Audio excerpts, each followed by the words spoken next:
So I wanted to make a video about the differences between the iPhone 16 and Blackberry phones. I've never done an iPhone versus Blackberry comparison, and I thought it would be very interesting to kind of see what the differences are between the latest Blackberry phone, or some of the Blackberry phones and the concepts behind it, and the iPhone 16. Now, the big thing I wanted to get out of the way is that Blackberry doesn't really make any phones anymore. They decommissioned their phones, I think, back in 2022. So even since then, they weren't even really making phones even before 2022. They had their Blackberry Key 1 and Key 2 types of devices. But even before then, I will say the design strategy that Blackberry had, when even I look at something like a Blackberry Priv, I look at that device and I think that was one of the best phones that Blackberry ever made, at least in recent times, even though that phone came out like 10 years ago. And when I look at something like a Blackberry Priv and I look at something like an iPhone 16, that design change of having a phone back then that looked like that had that sliding out keyboard, I thought if Blackberry went down that direction, they would have had a hit. And I feel like that was a design change that was such a big risk that I feel like Apple doesn't really take with really any of their phones anymore. Now, clearly, if you were giving me a Blackberry Priv and an iPhone 16, I would take an iPhone 16 every single day of the week. That phone is way better. The iPhone 16 is giving you a way better display, way better camera, way better functionality, way better performance. Everything across the board is going to be better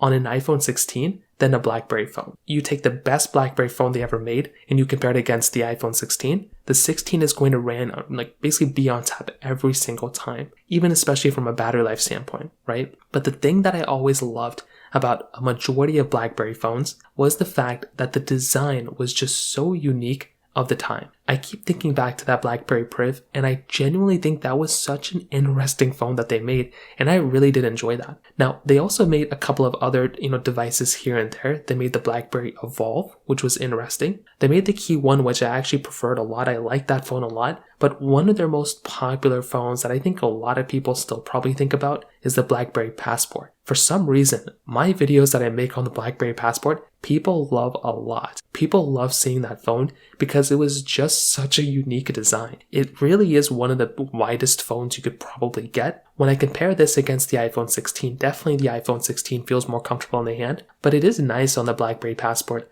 to have that dedicated keyboard. Now, I'm personally not somebody who likes having that dedicated keyboard all the time. That's why the Blackberry Priv I actually liked a lot more, because you can slide it out of the way. But with the Passport, it was nice to have that type of design and have that type of display. Unfortunately, that type of display I don't think translates well to a lot of applications. So when I was looking at something like a Blackberry Passport, a Blackberry Classic, those types of phones, and I was comparing those against an iPhone 16, I could see how those phones really wouldn't hold up that well. Mostly because, the display itself just doesn't tailor that well with a lot of applications. And if you're playing certain games or you're playing certain apps or whatever, they're not really going to translate that well against, the iPhone, because most applications are set for that type of display that the iPhones are, having. They're not really, made for, a 4x4 type of display. So that's another interesting thing there. I think from a security standpoint, I think that even at the peak of Blackberry, that was kind of one of their biggest things they were shooting for. But because a lot of their phones, they're not really making phones anymore, they're not really supporting their phones, I would say a lot of their phones probably aren't the most secure things anymore, mostly because they're not updated with software. They haven't gotten,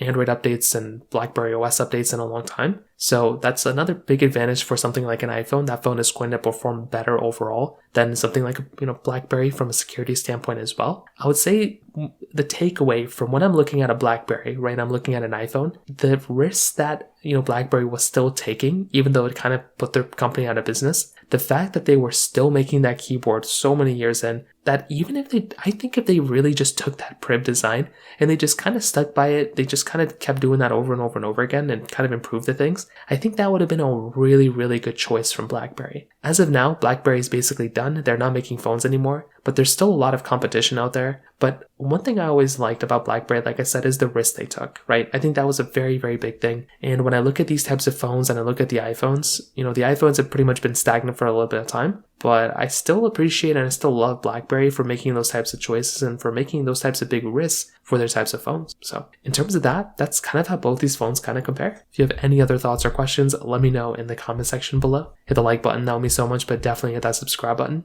More importantly than everything else, I love every single one of you guys. Hopefully I'll catch you guys in the next video. Peace out till then.